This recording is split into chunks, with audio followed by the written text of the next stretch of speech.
Hello beautiful people, here. If you're coming across this channel for the first time, welcome. If you are a return subscriber or a follower, welcome back, and please keep sharing and spreading the word that at least there is something that you are gaining from this channel or from this Facebook page. So please, let's do so. Let's invite others to come. In this video, I would like to talk about something that I did promise a while ago. I did promise to talk about the protection order. I did talk about how to apply for the protection order and the conditions in which we apply for the protection order, but I forgot to talk about one aspect of the protection order, which is the warrant of arrest. How do we effect the protection order?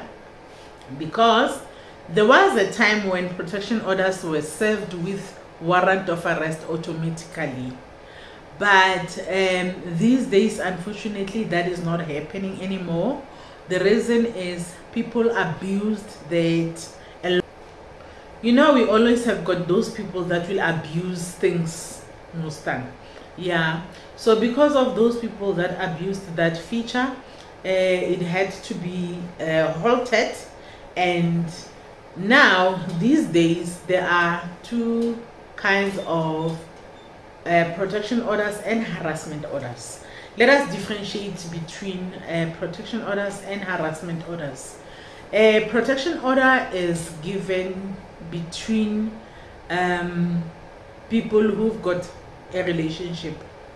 If you are related in terms of you are having a relationship, then you've got problems. Maybe a relationship turns sour and toxic, then you go and apply for a protection order. You'll be given a protection order. But for other people, they are given harassment orders. Like if you're having problems with your friend, if for whatever reason you have a fallout with a friend, when you go and apply, what you are given is called the harassment order instead of the protection order. Yes. Now, it depends on the level of danger that you are in by the time you apply for those. If it's just a case of you are having problems with this person, but this person has not attacked you or has not threatened to attack you in any way, then you'll be given only the harassment order or the protection order. But if you are applying for this because there are also threats like I will kill you, or the person has already attacked you physically, then you are given the protection order and the warrant of arrest. Let me say you are likely to be given both at the same time. You'll be given the protection order and the warrant of arrest. They come as a package. When they are served, you get to keep a copy of the protection order or the harassment order with the warrant of arrest, just in case that person can attack you again. So you are given a protection order or a harassment order with the warrant of arrest only in case where there is some level of danger. But what if there is no level of danger and you are only given the protection order or the harassment order? In that case, if the person offends in a way that is being said in the protection order, remember, the protection order is not only served for people that are physical to you, or the harassment order is not issued out only for people that are physical. that have attacked you. No. Even a person that swears at you, you can apply a protection order against. If the person is, yeah, like if there is just verbal or emotional abuse, is also enough for you to apply and be issued a protection order and a harassment order. But we do know that not everybody will be issued those.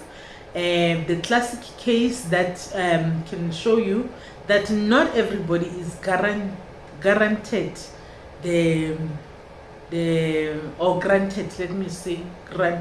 Not everyone is granted the protection order or the harassment order. Is the case of Black Coffee and Lembali. So that case is a classic example that can show you that not everybody will be issued. No, not everybody will be issued a harassment order or a protection order.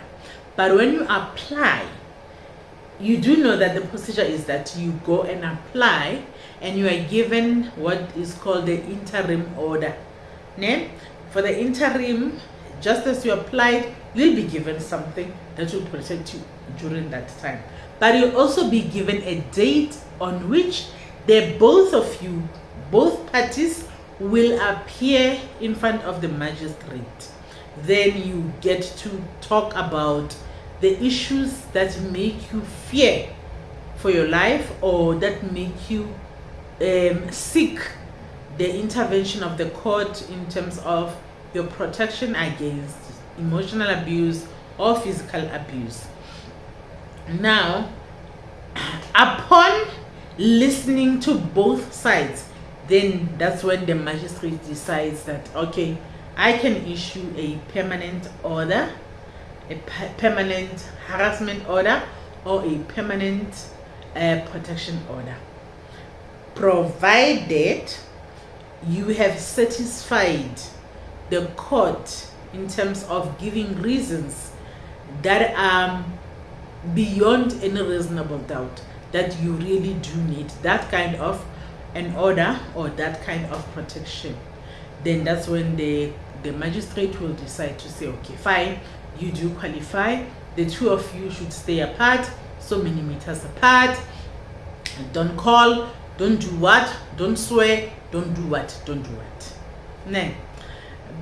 And then depending on now the additional, if there was any whether it was verbal or actually the physical attack or the verbal threats that says I will attack you, then that's when the protection order will come, even with the warrant of arrest, awaiting for this person to act.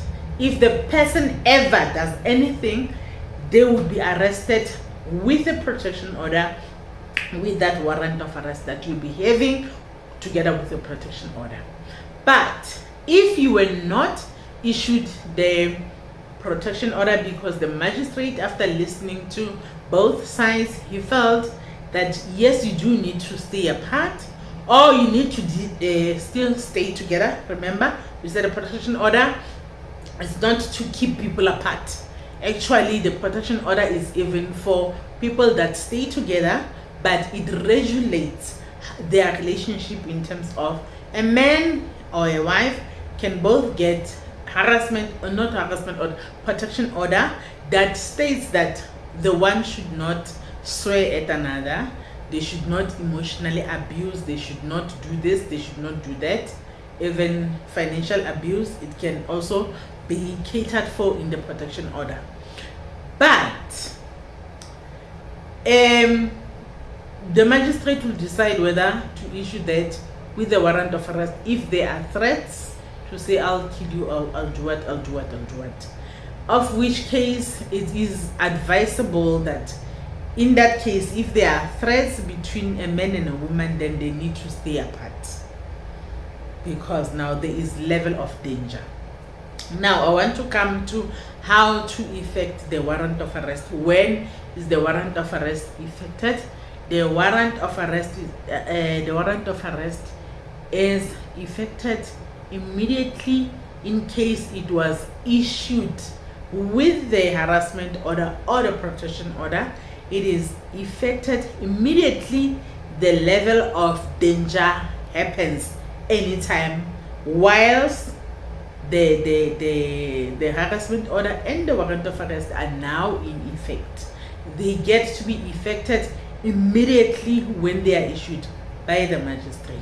So if the person is going to do any of the things that are stated in the harassment order or the protection order, to say do not do this, do not do that, do not do that, and this person was violent, and there is a warrant of arrest that the person that is issued against, they would know. The magistrate will fully alert them that, you know what, just know that I am not just issuing the protection order, but I'm also issuing the protection order together with the warrant of arrest. If you ever dare do 1, 2, 3, 4, 5, you'll be arrested with immediate effect. But in case where the harassment order or the protection order are not issued together with the warrant of arrest, now in that case the person violates the protection order or the harassment order. In that case, a person that is being offended is supposed to immediately approach the court, not even the police station. You go to the court, you state what happened, and then at the court you will be issued a warrant of arrest that you will take to the police. Then the police will effect the warrant of arrest. That's how it goes. Let me repeat that again. In case where you are just issued a protection order or a harassment order without a warrant of arrest, in that case, if it happens that the offender keeps on offending while now these are permanent have been issued and as a protection order without the warrant of arrest, in that case the person that is being offended or the person that things are done to will have to approach the court and will have to explain to the court that this and this and this has happened on this day, and then at the court they will issue a warrant of arrest, and that warrant of arrest will have to be taken by the applicant to the police station, and the police only then can they act upon the protection order. Because if you have the protection order without the warrant of arrest, it's not effective. For it to be effective, it needs a warrant of arrest. So even if you go to the police, you can go to the police, but they will still refer you to the court to go and apply for the warrant of arrest according to what has happened, and then you'll be taken back to the police station, and then from the police station with the warrant of arrest that will be issued by the court, only then the police will have the powers to go and effect the warrant of arrest, arresting a person for violating that protection order or that harassment order that was issued. Okay, yes, that was it. Thank you so much. That has been a lingering thing that I always wanted to talk about and explain, because I do know that many people do not know when to use what. So that is almost it. Thank you so much for watching up until this far. Remember to comment in the comment section, like and share this video, because it can help someone out there. Thank you so much, and see you in the next video.